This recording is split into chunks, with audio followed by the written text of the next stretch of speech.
What if I told you that the most powerful thing you could do for yourself isn't waiting for validation from anyone? Not from the people around you, not from your social circle.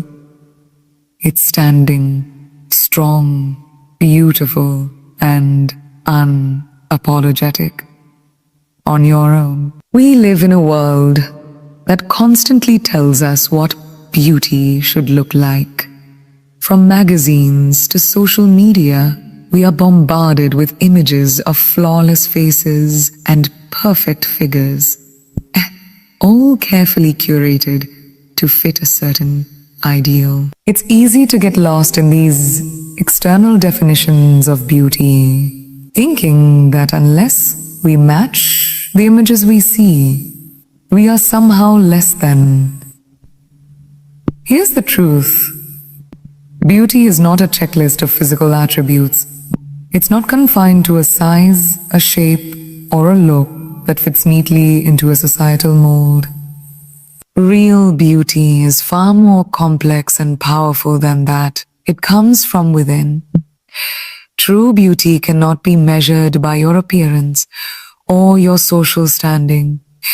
It is rooted in your confidence, your authenticity, and your ability to embrace yourself for who you truly are. When you stop chasing external standards and begin to honor what makes you unique, you start to tap into a power that transcends superficial judgments. This is the essence of beauty, being unapologetically you. When you stop comparing yourself to others and begin to appreciate your own individuality, you unlock a beauty that no one can take away from you. It's an inner strength that shines brighter than any outward feature. Beauty is a mindset. It's the way you see the world and the way you see yourself. When you choose to see yourself as worthy, as powerful, as radiant, that belief emanates from you and shapes the way others perceive you. People don't just notice your physical appearance. They are drawn to your energy, your attitude, and your presence. The way you carry yourself, the way you speak, and the way you move through the world are the real markers of beauty. It's your self-assurance that makes others stop and take notice. So when you begin to redefine beauty from within, you start to attract not just admiration, but a deeper kind of respect. External beauty fades with time, but internal beauty only grows stronger. The way we age, the way we change, and the way life challenges us is inevitable. But our inner beauty, the beauty of our character, our resilience, and our wisdom grows more profound with each passing year. We learn more about who we are, what we stand for, and what we believe in. This is the beauty that endures. This is the beauty that endures. This is the beauty that gets more powerful as time goes on. It's not tied to trends, to fashion, or to youth. It's tied to your inner strength, your experiences, and the wisdom you gather along the way. In a world where people often define beauty based on shallow, surface-level traits, it's important to remember that real beauty cannot be confined to what's seen by the eye. It's a deeply personal and internal experience. The most beautiful people are not those who conform to societal expectations, but those who choose to embrace their true selves, flaws and all. Begin to see beauty not as something you must achieve or strive for, but something that already exists within you. Everything changes. You stop trying to live up to an image of perfection and start creating a life based on authenticity and self-love. Finally, real beauty begins when you stop seeking approval from the outside world. When you realize that your worth isn't determined by the number of likes you get, the friends you have, or the social circles you belong to, you become free. Free to live your truth, free to express yourself without fear of judgment, and free to walk through life knowing that your value comes from within. The most beautiful people are the ones who are at peace with themselves, who are unafraid to stand alone, and who carry their beauty with the quiet confidence that they don't need to seek validation from anyone. True beauty, my friend, is the beauty of being entirely yourself. The more you embrace your independence, the more you realize that your happiness doesn't depend on the number of people in your life. It depends on your ability to live authentically and unapologetically. Abundance is not something you're born with. It's something you choose. It's a decision, a commitment to believe in yourself. Despite the challenges, doubts, and obstacles that may arise, too often we look at confident people and think they were somehow gifted with this ability. But the truth is, confidence is built through actions, through a series of moments where you choose to show up for yourself, even when it feels easier not to. It's about taking risks, making mistakes, and learning from them. It's the conscious decision to move forward, no matter the circumstances, because you believe in your own worth and potential. The foundation of confidence is rooted in self-trust. When you trust yourself, you trust your decisions, your actions, and your ability to handle what life throws at you. It's about knowing that you are capable, that you can face challenges head-on and still emerge stronger. Self-trust doesn't come from the approval of others, nor does it come from perfection. It comes from learning to rely on your own instincts and judgment.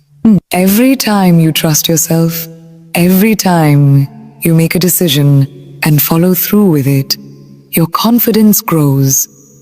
It's an ongoing process, and the more you practice self-trust, the more you'll notice your confidence becoming an unwavering force in your life. But let's be clear, confidence isn't about arrogance or pretending to have it all figured out. It's not about putting on a facade or acting like you know everything. True confidence comes from embracing your vulnerability and accepting that you don't have all the answers, but you trust yourself enough to figure things out along the way. It's about acknowledging that you are a work in progress and that mistakes are part of the journey. Confidence allows you to show up, not as someone who is perfect, but as someone who is ready to learn, grow, and evolve. You don't need to pretend to be something you're not. You simply need to be willing to be yourself, flaws and all, and still believe you're worthy of success and happiness. Confidence also thrives in the face of discomfort. If you only do things that feel easy or safe, you'll never push past your limits.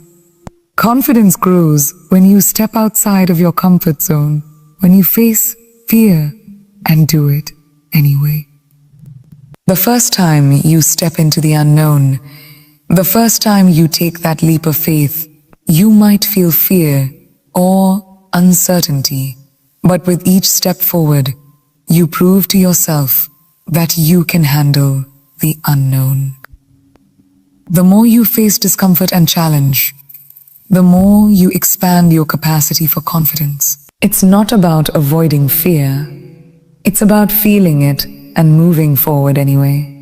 And every time you do, you become more unstoppable. Another key component of confidence is the ability to take responsibility for your life. Confidence isn't about blaming others or waiting for circumstances to change. It's about taking ownership of your choices and your actions no matter what. When you take full responsibility for your life, you stop being a victim of your circumstances and start being the architect of your future. You realize that your power lies in your ability to make choices, to take action, and to create the life you desire. Confidence doesn't come from waiting for things to fall into place. It comes from rolling up your sleeves and making things happen, even when it feels challenging or uncertain. Lastly, confidence is deeply tied to self-love. When you truly love yourself, you stop doubting your worth. You stop seeking approval from others, and you start valuing your own voice and opinions. Self-love is not about being selfish. It's about respecting yourself enough to believe that you are deserving of all the good things life has to offer. When you love yourself, you know that you are enough, regardless of anyone else's judgment.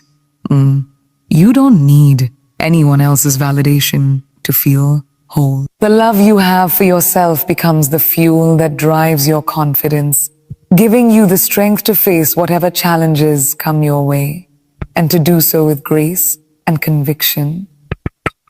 Loneliness is often perceived as something negative, something to avoid at all costs. It's a word that carries a heavy weight, a feeling of emptiness, of yearning for connection. Yeah, I believe that loneliness can be a profound gift. It's not the absence of others that creates loneliness. It's the disconnection from yourself. When you are constantly seeking the presence of others to fill your emotional void, you lose the opportunity to connect with your true self. Loneliness gives you the space to reflect, to realign with your inner self, and to understand who you truly are, away from the noise of the world.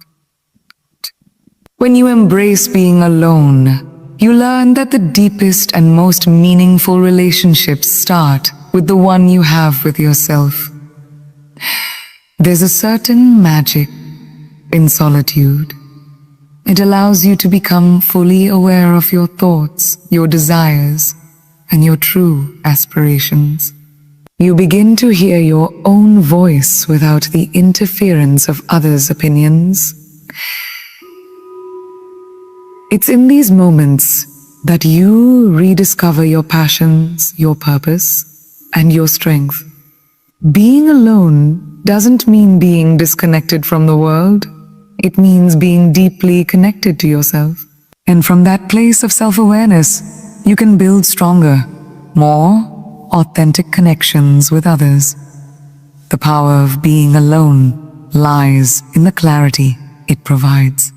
When you step away from constant socializing or the need for external validation, you clear the mental clutter and create room for your own thoughts and feelings to emerge.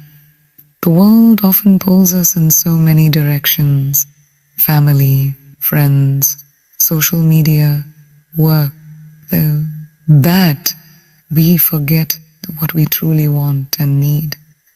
Solitude allows you to break free from the distractions and tune into your inner voice. It's in these quiet moments that you get to hear the truth about what makes you happy, what drives you, and what you're meant to do. The clarity that comes from being alone is often more valuable than any advice or counsel from others. Furthermore, being alone gives you the freedom to explore and grow in ways that wouldn't be possible if you were constantly surrounded by others. It allows you to take risks, make decisions, and carve out your own path without the fear of judgment or influence. There's a unique sense of liberation in being able to fully express yourself without worrying about how others will perceive you. You can take the time to learn new skills, dive deeper into your interests, or even discover new passions.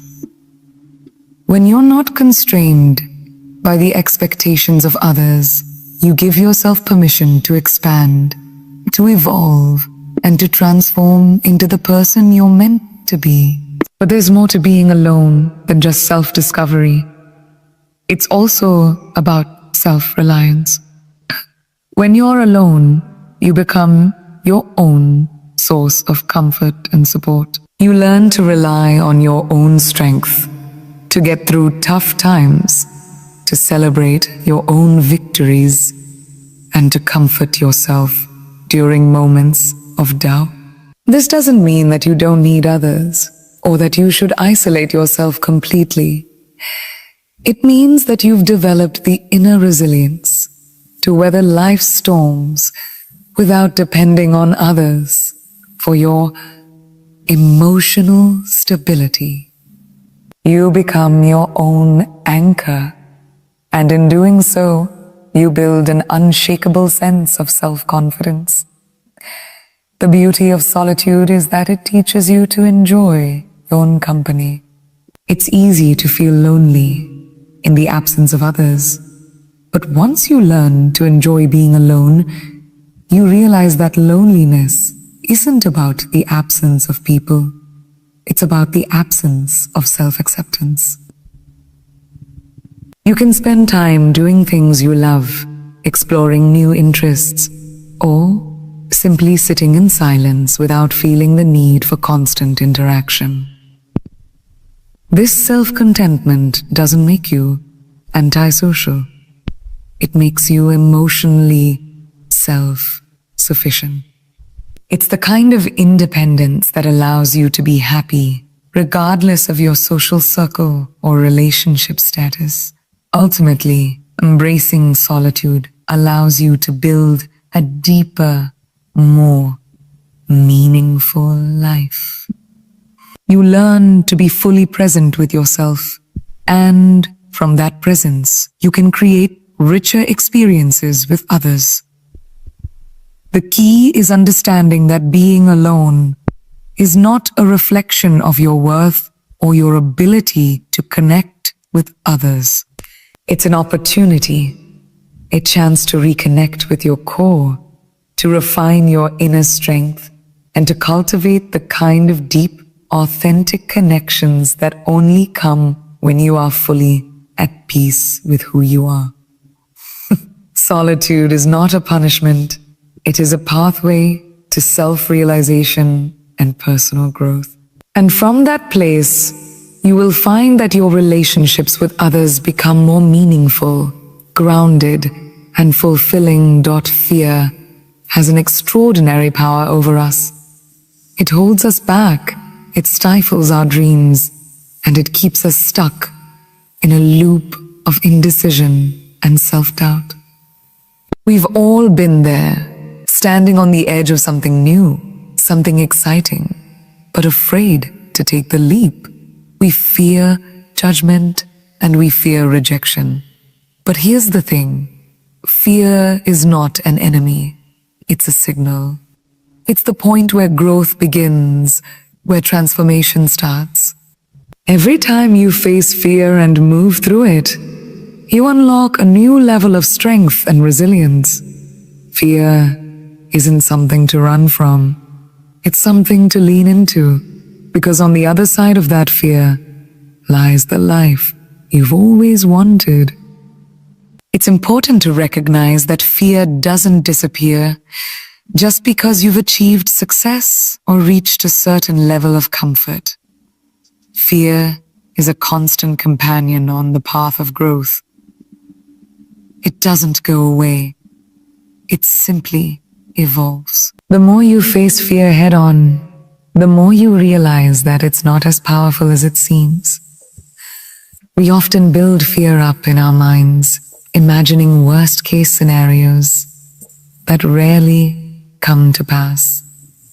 The reality is that fear is often based on the unknown, and once you step into that unknown, you realize that it wasn't as terrifying as you thought. In fact, it's often the fear itself that makes you stronger, more capable, and more determined to succeed. Overcoming fear is not about eliminating it completely. It's about learning how to navigate it. Fear teaches you to be cautious, to plan, and to strategize. But it also teaches you to take risks, to stretch beyond your comfort zone, and to trust that you are capable of handling whatever comes your way. When you stop letting fear control you, you regain your personal power. You learn that you can move forward even when you don't have all the answers, and you discover that you are far more resilient than you ever imagined. The key is not to wait until the fear goes away. It's to take action despite it, to move in the face of fear and trust that you will find your way. A big part of facing fear is reframing it. Instead of seeing fear as a roadblock, see it as a challenge, an invitation to grow. Fear is not a sign that something is wrong or that you're not ready. Each time you face your fear, you expand your capacity for courage. Courage isn't the absence of fear. It's the decision to act despite fear. The more you lean into fear, the more you begin to realize that you have the ability to navigate uncertainty. You develop a mindset that embraces challenges, that sees obstacles as opportunities for growth, and that welcomes discomfort as a sign of progress. Many of us avoid fear because we're afraid of failure. But failure is not the end. It's part of the process. Every successful person, every person who has achieved greatness, has failed at some point. The difference is that they didn't let failure define them. They used failure as a stepping stone, as a lesson, as a teacher. When you change your perspective on failure, you realize that it's not something to fear. It's something to learn from. Failure teaches you resilience. It teaches you how to pivot. And it teaches you that the journey towards success is rarely linear. The more you fail, the more you learn, and the stronger you become. Failure is not a reflection of your worth. It's a natural part of growth. The truth is, the more you face your fears, the more you realize that you can't let fear stop you from living the life you want. Fear will always be there, but it doesn't have to hold you back. The key is to take action in spite of it. The more you push through fear, the more you prove to yourself that you are capable, that you can handle the unknown, and that nothing is truly out of your reach. And eventually, fear will lose its power over you. You will learn to see it not as a barrier, but as a signal that you are growing, evolving, and stepping into your fullest potential. So the next time fear shows up, instead of running away, ask yourself, what can I learn from this moment? How can I use this fear to propel me forward? And take that step. The concept of self-love is often misunderstood.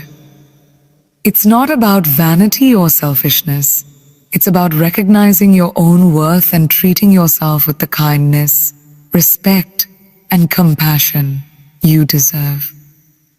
Too often, we look outside of ourselves for validation, seeking approval from others, trying to fit into a mold that doesn't align with who we truly are. But self-love begins with the realization that you are enough. Exactly, flow, with all your strengths and flow. It's about embracing yourself without the need for external validation. When you love yourself, you accept that you are worthy of happiness, success, and peace, not because of what others think of you, but because you recognize your inherent value.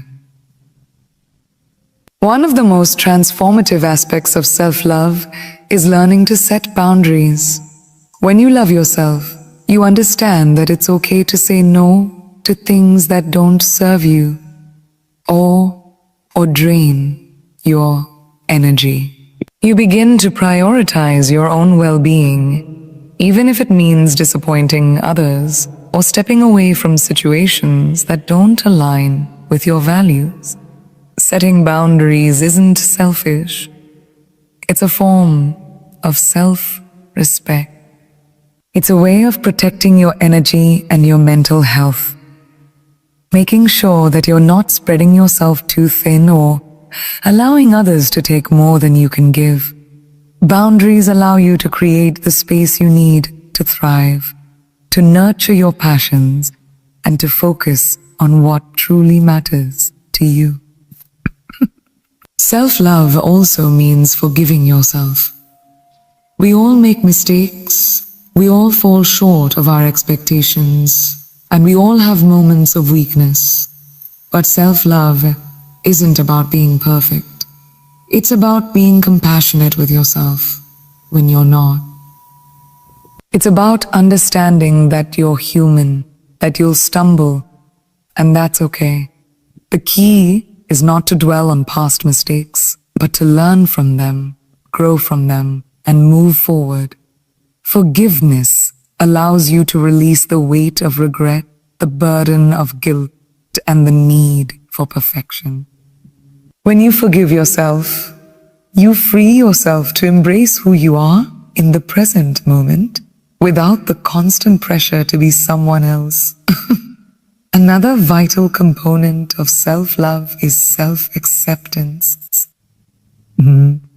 It's about embracing who you are in your entirety, with all your imperfections, quirks, and idiosyncrasies. Too often, we try to change ourselves to meet the expectations of others, to mold ourselves into a version of who we think we should be. But self-acceptance means loving yourself as you are, without the need for approval from others or the pressure to conform. It's about accepting your past, your flaws, and your mistakes, and understanding that they don't define you. You are not your past actions, your appearance, or the labels others place on you. You are an evolving, multifaceted person who deserves love and acceptance simply because you exist. Self-love also involves nurturing your own happiness. We often wait for external circumstances to change, for other people to bring us joy, or for our lives to be perfect before we can allow ourselves to feel happy. But happiness is something that starts from within. It's a choice, a mindset that comes from within your own heart. When you love yourself, you make happiness a priority, regardless of your situation. You begin to focus on the things that bring you joy, whether it's pursuing a passion, spending time with loved ones, or simply taking time to relax and recharge. Self-love means finding happiness in the present moment, not waiting for an ideal future to arrive. Finally, self-love is a journey of continuous growth. It's not something you achieve once and then forget about. It's a practice, a commitment to nurturing yourself every day. This means taking care of your body, your mind, and your spirit. It means continuing to grow, learn and challenge yourself, while also honoring your need for rest and recovery. It's about being patient with yourself and recognizing that growth doesn't happen overnight. Self-love is an ongoing process of becoming the best version of yourself, and that version of you is constantly evolving. Each step you take toward self-love is a step toward becoming more aligned with who you truly are, more connected to your inner power, and more capable of creating a life filled with joy, peace, and fulfillment. Self-love is not a destination. It's a journey. A journey that requires patience, courage, and a deep commitment to yourself. It's about showing up for yourself every day, in big ways and small, embracing both your strengths and your flaws, and recognizing that you are worthy of all the love, respect, and happiness that life has to offer. It's about knowing that you don't need to seek validation from anyone else when you've already validated yourself. When you truly love yourself, the world begins to shift around you. You attract the energy, relationships, and opportunities that align with the powerful, authentic person you are. So take the time to nurture yourself, to honor your journey, and to always remember that the most important relationship you'll ever have is the one with yourself. And when you truly love yourself, everything else will fall into place.